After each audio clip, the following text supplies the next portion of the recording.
idwala lamadwala qhawe lamaqhawe. Namkelekile Avalanche of Grace, gama lam ndimthenjiwe emolweni. Isifundo sethu sanamhlanje sisifumana kwincwadi yabaseRoma 1 verse 16. Sive umpostile uPaul uba usikhuthaza uthini na, usivuselela uthini na kwezi ntsuku zokugqibela, apho kufuneka ngalo lonke ixesha sikhuthazane, sisive ilizwi likaThixo, sizoba semandleni. Uthi kuba anantloni ngazo iindaba ezilungileyo zikaKristu, kuba zingamandla kaThixo okusindisa bonke abakholwayo, umYuda kuqala kwanomGrike. Ilizwi eli liza kum nawe. Siyalazi ivangeli kaThixo ukuthi lisithathe phi. Siyamazi uYesu ukuba usithathe phi na. Obo bungqina bubo obu ekufuneka sebusebenzise. Ubungqina bakho sisikhale sakho esikwenza uba ume uthi nakulena ndizawudlula, ngoba ndiyamazi apha vela nam khona. Yiyo loo nto uPaul esitsho uyamazi apho wavela naye khona uYesu, ngoba wayengumbulali wabantu, wayengumbulali wamaKristu, etshutshisa amaKristu. Athi apha ahlangeneyo khona afike bababophe, bababulale nobabulala. Kodwa kwathi kwawufika ivangeli kuye, zajika izinto, yajika impilo yakhe. Namhlanje ngumpostile nje uvela kude nale vangeli. Inamandla le vangeli. Indaba ezimnandi zinamandla. Masihlale kuyo Yesu, singasuki. Masingabi nantloni futhi ngayo.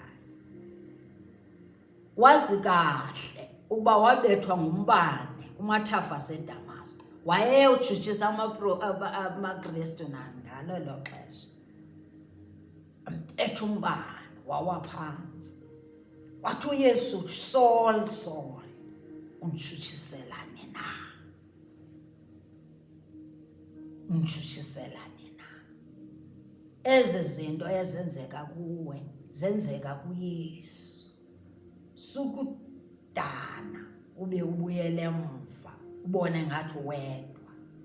Uyazi akasoze athule, akathuli.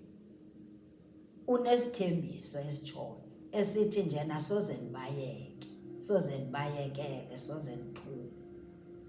Aninodwanga xa ninoYesu, yomelelani. Noba abantu bathini na, awuzuthandwa vele ngabantu, kodwa yime elikhulweni lakho.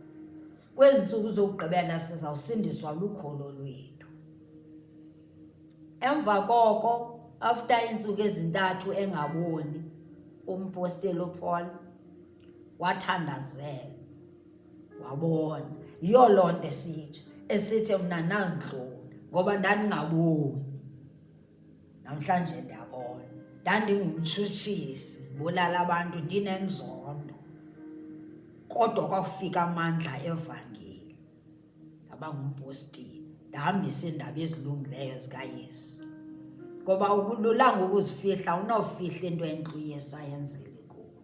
Nawe sebenzisa itestimoni yakho, ubize abantu ngayo, ngoba ziindaba ezilungileyo, zinamandla ukutshintsha impilo zabantu.